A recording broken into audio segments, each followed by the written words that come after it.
Bonjour à tous, parce qu'aujourd'hui nous allons déballer la Neon Box. Bonjour, et oui, la Neon Box du mois de mars. Donc, vous avez l'habitude de cette boîte qui nous vient du Japon, remplie de bonbons.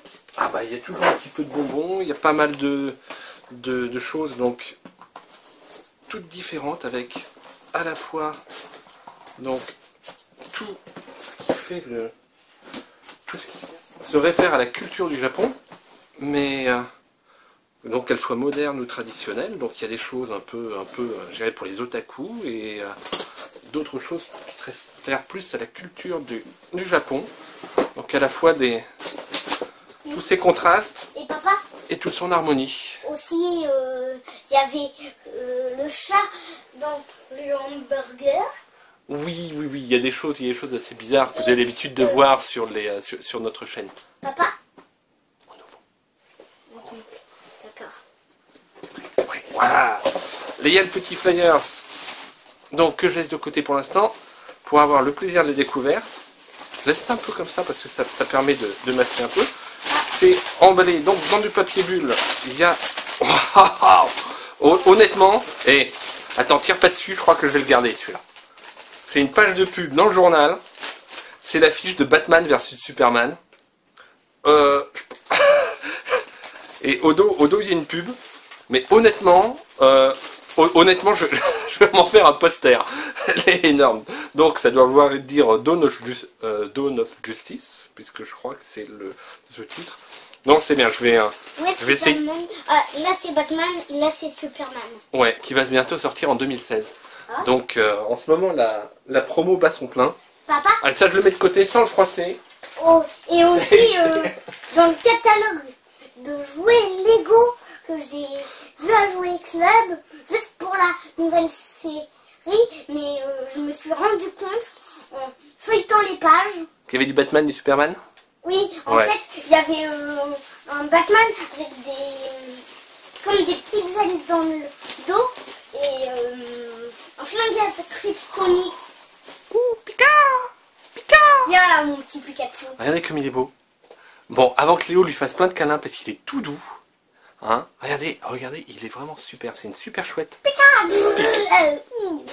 Bon, tu t'es fait griller. C'est pas grave. Faut y aller plus doucement avec les Pikachu. Il est super beau. Ah ouais, vraiment, c'est vraiment une très belle peluche. Donc, ouais, qui vient du Pokémon Center. Donc, vraiment officiel. Vraiment un beau cadeau. Tiens, Léo. Elle est chouette, hein. Ah, on a peut-être quelque chose de bien emballé. Une tasse. Dessus. Ça ressemble à une tasse, donc. Ça vient de loin, donc c'est... Waouh. Je suis un Pikachu à l'affût. Vous voyez? Ah, Léa. Donc il y a un coup de pinceau qui la vernit. C'est vraiment une belle tasse traditionnelle. Alors elle est très froide parce que elle sort juste, donc il y a un petit peu de condensation qui se pose dessus. C'est une tasse en grès. C'est quoi le grès? En fait, le grès c'est une roche, mais c'est aussi ça dessine une sorte de céramique un peu brute. Donc qui est vraiment très belle. C'est presque un objet d'art. Donc, vous voyez, on a le modernisme, ou la modernité. On a à la fois le traditionnel. C'est vraiment quelque chose que j'apprécie énormément dans cette boîte. On a une Soundbank rétro. Mario. Ah, j'ai pas de pièces sous la main. Moi, j'ai 21 € dans ma tirelire. T'as 21 €? Ouais. Déjà? Oui. Oh, dis donc, ouais. Ça, c'est ton argent de poche quand tu mets la table, quand tu es de maman. Ouais. Quand tu vides le lave-vaisselle petit à petit. Économiser encore jusqu'à avoir 42 €. Pour acheter des grosses boîtes de Lego après. Ouais. Attends, j'ai peut-être mon portefeuille avec des petites pièces dans le coin. J'ai l'impression que c'est une... Ah, je reste un peu dans le champ. J'ai l'impression que c'est une petite tirelire. Ici, vous voyez, donc, Oh, papa. il y a un truc pour... Il y a du son. Mais non, c'est pas du sang. Si, regarde. Il y a du son. Oui. Pas du Et sang. là, il y a des petites piles à mettre. Ouais, tiens, regarde. Il y a des piles à mettre. Je sais pas. Ah, si. Ah oui, bon, alors au Japon, ils ont des pièces assez fines. Donc peut-être que nos pièces de... Bon, je sais pas. Ou alors il y a un on-off.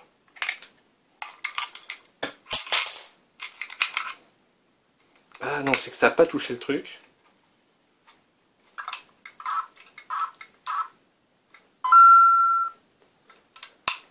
Et c'est quoi qu'on a? Ouais, donc... Oui. Voilà, ça fait un petit bruit, et ici en fait ça fait l'interrupteur.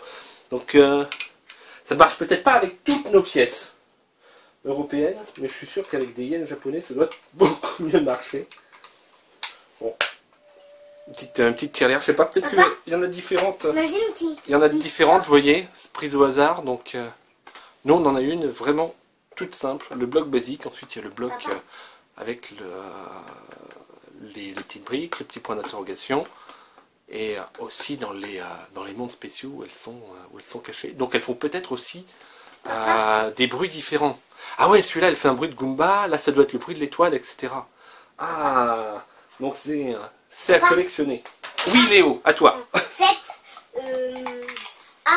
parfois, dans des mondes, il y a des cases invisibles. Ouais. Oui, des trucs du premier monde, mais c'est assez dur.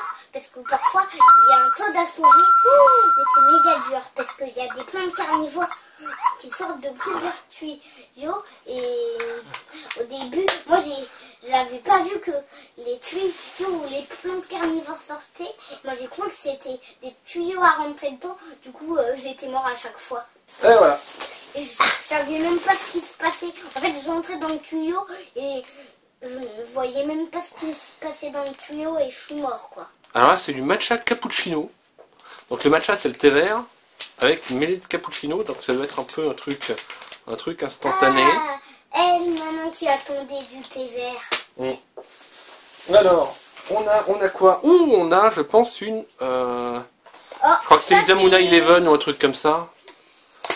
Une petite figurine. Papa, tu sais ce que j'allais dire? Ouais. Dragon Ball, parce que je m'étais assez trompée.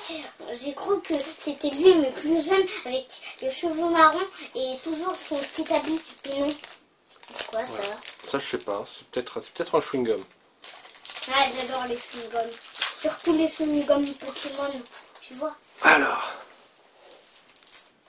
Moi aussi. Bah, attends, tu auras la bouche pleine, tu pourras pas parler. D'accord. Voilà, petite figurine rigolote. Alors je sais plus si c'est Isanuma, Imanusa ou quelque chose Eleven. Peut-être que c'est pas du tout ça. Hein. On verra ça dans le leaflet. Et on a... C'est pas chinois. De toute façon c'est japonais, à chaque fois tu confonds les. On a un petit truc de table. Ah, moi j'ai cru que c'était un bavoir. Bah ça ressemble un peu à un bavoir. Mais... Attends, j'arrive à l'ouvrir proprement, voilà. Ça ressemble à une petite torchette pour mettre sur la table, ou pour peut-être justement poser sous quelque chose, ou poser sa théière, je sais pas. On verra s'il y a un usage qui nous est prescrit dans le truc. Et ensuite on a les nouvelles du jour au Japon. Papa, allons-y. Après. Voilà, bon. Les nouvelles, vous voyez, sont pas toujours bonnes. T'es pas japonais alors... Je sais pas de quoi ça cause. Et maintenant, Allons-y. tu veux pas goûter ça avant? C'est quoi le machin bidule vert? Je sais pas, c'est un gros machin bidule vert. On dirait des petites graines de... Des bidules en forme de grosses carottes. Ah, ça... Pour taper sur mon petit frère. Ta, ta, ta. C'était sympa. Ouais. Je crois. Alors, ça, on a ces fameux bonbons siffleurs. Tu te souviens, Léo? Oui, on avait eu le petit éléphant. Il y a très longtemps. Comme tu dis. Ce sont les petits bonbons qu'on met en fait entre les dents. On fait.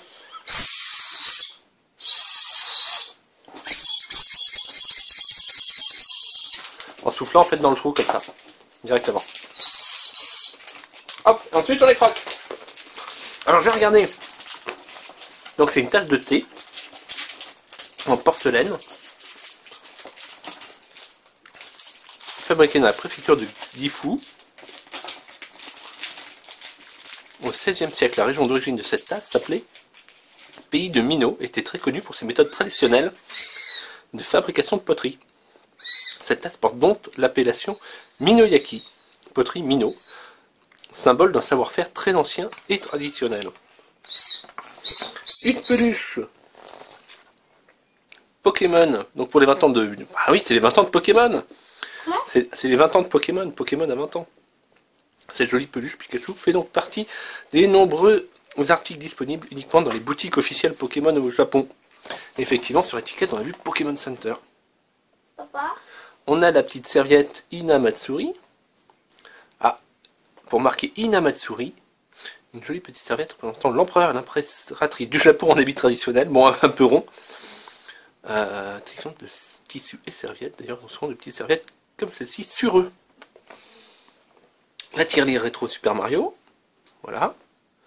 Donc, le matcha cappuccino, ça ressemble au matcha au lait, qu'on va pouvoir voir justement dans toute notre tasse japonaise.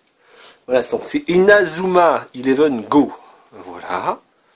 Il y a l'animé et aussi il y a le jeu vidéo, donc notamment sur 3DS.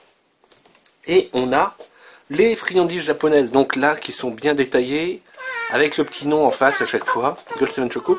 Et donc, le ninjin, c'est du riz soufflé dans un emballage de carottes. En forme de carotte. Et les snacks à la crevette. Donc il y a le nom, etc. Mayotara et une fine pâte saveur japonaise et morue. Ça, c'est saveur morue japonaise. Ouais, ça y ressemble. Bon, on goûte quoi, Néo, d'abord? Il est beau, il est vraiment beau, ce Pikachu. Allez, on Il y faut va. plus te gâter, toi. Hein. Moi aussi, parce que on a une très belle tasse. Alors, comment est-ce qu'ils ont réussi à nous fermer ça? Une très belle affiche. Ouais, ça c'est un bonus assez inattendu.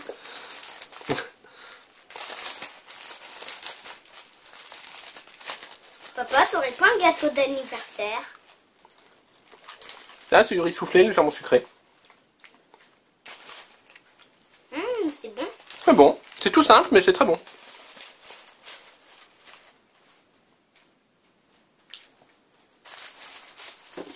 Alors ça, c'est du petit chocolat. Oh, ça j'adore. Ça, on connaît, c'est des trucs, donc on va se les garder de côté. Hein. Oh, d'accord. Mais ça, c'est un truc... Japonais. Ouais, c'est vraiment bizarre. Oh, c'est du chewing-gum. Attends, je vais mettre ça là. C'est du pour pas que ça... chewing-gum. Non, je crois pas. Ça, c'est un truc salé. Donc, Je me sacrifie. tu te sacrifies pour la cause, Hein? pour la découverte. Donc, on a un petit... Donc, on a... Ouais, effectivement, c'est de la morue séchée. Et on a un petit truc de maillot. Attends, Léo. Alors, ça a le goût de morue séchée? T'as pas encore croqué dedans? Tu m'as dit d'attendre, alors j'ai Ouais. attendu. Attends, je vais peut-être mieux le découper avec les doigts. Voilà, pendant que le temps, je suis en train de me battre avec le sachet de maillot. Tiens. On va le découper des petits morceaux. On fait une dinette. Ouais. Une fois, il y a un copain qui m'a sorti... attends, je vais te raconter une histoire.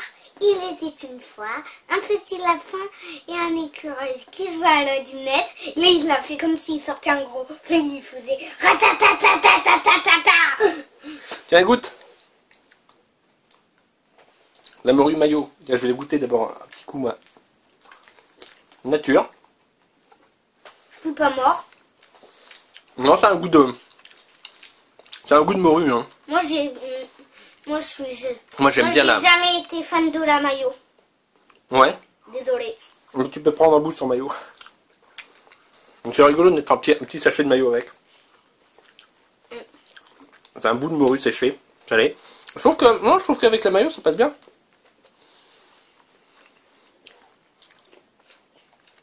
Voilà. Un petit volet. Fini l'eau.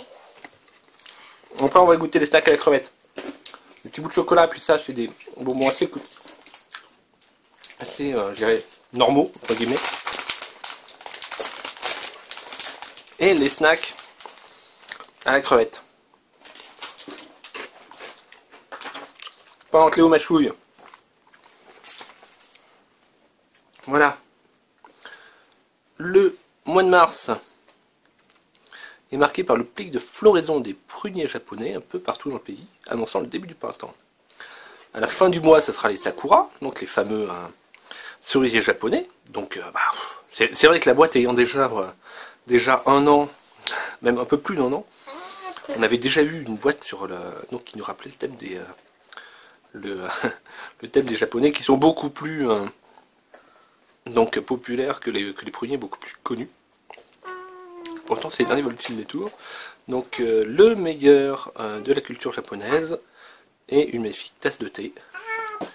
Et donc, ça, c'est en fait, donc au mois de mars aussi, c'est la fête des poupées. Donc, qu'on retrouve là avec des poupées impériales. Et souvent, je sais que les petites filles, en fait, ont leurs poupées. Les mamans aussi ont leurs poupées traditionnelles. Et à l'occasion de cette fête, elles les habillent. Si je me souviens bien. T'as pris un petit 5 à la crevette, Léo? Ah bah non, c'est marqué là. C'est marqué là, j'avais pas vu. Donc, voilà. Hop. Donc, Ina Matsuri, en l'honneur des petites filles, n'est pas férié. Largement célébré dans tout le Japon. Les petites poupées s'appellent des Ina Ningyo. Hein, avec mon accent auvergnat caractéristique. Sur une petite plateforme à plusieurs étages recouverte d'un tapis rouge, elle représente l'empereur, Odairi-sama, et l'impératrice, Oina-sama, ainsi que d'autres membres de la cour impériale, chanteurs, courtisanes et samouraïs. Ces poupées sont disposées dès la fin du mois de février, mais sont retirées le soir du 3 mars, sous peine de mauvais présages. L'origine de cette tradition remonte à l'époque Ainan, donc voilà, il y a même les dates. On pensait à l'époque que ces poupées avaient la capacité de contenir les mauvais esprits. Aujourd'hui, cette fête consacrée aux petites filles est aussi l'occasion de manger des shirashi sushi, c'est le bol de riz, assaisonné avec des morceaux de poisson crus par-dessus, en famille, et de boire du shirozake, qui est une sorte d'alcool de riz. Voilà, et donc pour le tirage au sort, il y en avait certains qui ont pu, donc un chanceux, qui en plus de sa box a reçu de magnifiques poupées russes Totoro. Donc des matrioshka Totoro. Voilà. Eh ben, une fois de plus, on a une très très belle boîte. Donc, avec cette tasse de thé traditionnelle, cette chouette peluche de Pokémon, hein, de Pikachu. Tu la ramènes, Léo, quand on met un peu d'enfant? Ouais, je pense que c'est un petit bonbon qui était avec la figurine. Donc, on a encore ces petits trucs. Tiens, bien. Bon, ça, il reste plus que l'emballage, mais c'était bien bon. Et le petit truc, et là, le petit machin qui fait doudoung, doudoung. Ah, je l'ai mis là. Voilà, cette petite corne blanche. Bon, malheureusement, pas forcément très adapté à tous les formats de pièces. Mais bon, c'est pas bien grave. Soit effectivement un petit coup de Dremel pour que les pièces européennes passent dedans, soit simplement un titre décoratif. Ça sera de bon goût. Et puis un cadeau assez inattendu avec une page de journal avec ceci. Donc c'est assez rigolo d'être tombé dessus par pur hasard. Voilà. Donc, avant de mettre fin à cette vidéo, donc pour ceux qui me suivent sur Twitter, ou donc dans une dernière vidéo, il y a de ça 2-3 semaines, donc je vous avais dit que j'avais un voyage professionnel, donc qui m'a amené à Singapour, à Séoul et à Tokyo. Une journée de réunion dans chacune de ces villes, donc j'ai pas eu le temps de faire beaucoup de tourisme. Si vous m'avez vu sur Twitter, donc vous m'avez suivi sur Twitter, vous avez peut-être effectivement suivi quelques photos. Malheureusement, j'ai pas pu en poster autant que j'ai voulu parce que j'ai flingué mon forfait international dès Singapour. Donc, ce que je vous propose, c'est de vous en mettre quelques-unes en fin de vidéo, donc pour vous montrer 2-3 petites choses que j'ai vues, que j'ai pu le temps de vous poster sur Twitter. Donc, j'ai quand même eu le temps de passer 1 ou 2 soirées, ma foi, bien sympathiques, surtout à Tokyo, où vraiment c'était vraiment assez inoubliable de se retrouver dans ce décor de tous les mangas, de Taniguchi, etc., d'être dedans, quoi. C'était beaucoup d'émotions. Oui, Léo? C'est pas que des photos extraordinaires, parce que avec le coup du poisson aux grosses dents... Ouais, je vous mettrai. Bon, il y a deux, trois trucs. Et aussi, il y a ouais, les photos floues. Des collègues de maman qui a dit que c'était le dentier du cuistot. Bon, je vous mettrai effectivement cette soupe de tête de poisson en photo. C'est assez formidable. Malheureusement, c'était un voyage pro, donc j'ai pas eu beaucoup de temps de faire du tourisme. J'ai vu Tokyo souvent en taxi, ça passait très vite. Donc j'ai énormément de photos totalement floues, des vidéos pas du tout nettes. Et bon, comme j'étais un peu jet-lagué, vous verrez par exemple là, je vous mettrai la photo du chien Akiko, qui est juste à côté de la gare de Shibuya, qui est sans doute la plus grande gare de Tokyo. En fait, comme j'étais encore, vous savez, il y a un gros décalage horaire, il y a le jet lag qui fait qu'on se réveille à des heures totalement absurdes. Et quand j'étais là-bas, je me réveillais à 4 h du matin sans savoir pourquoi. Parce que 4 h du matin, ça correspond à 8 h du soir en France. Mais j'étais réveillé à 4 h du matin, donc on fait 2-3 trucs, on prend une douche, et puis on se dit, bon, Ah, tu t'es mordu en mangeant ton chewing-gum?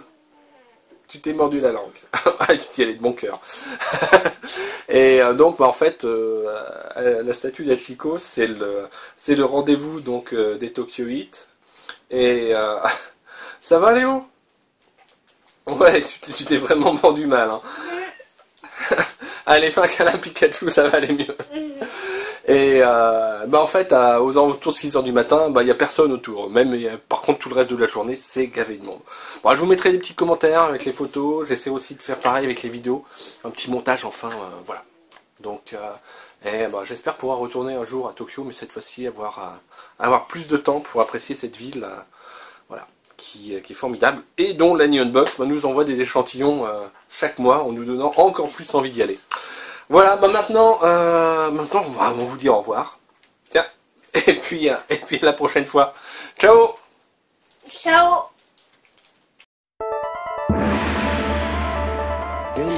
Japanese tourists.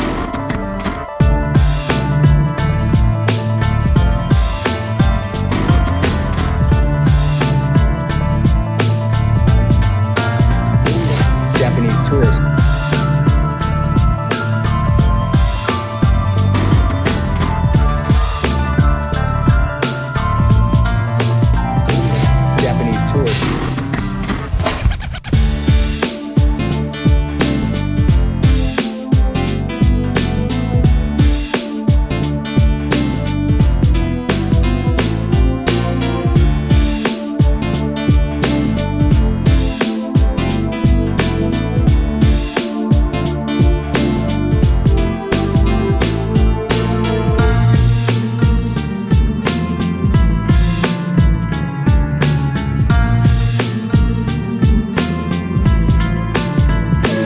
Japanese tourists.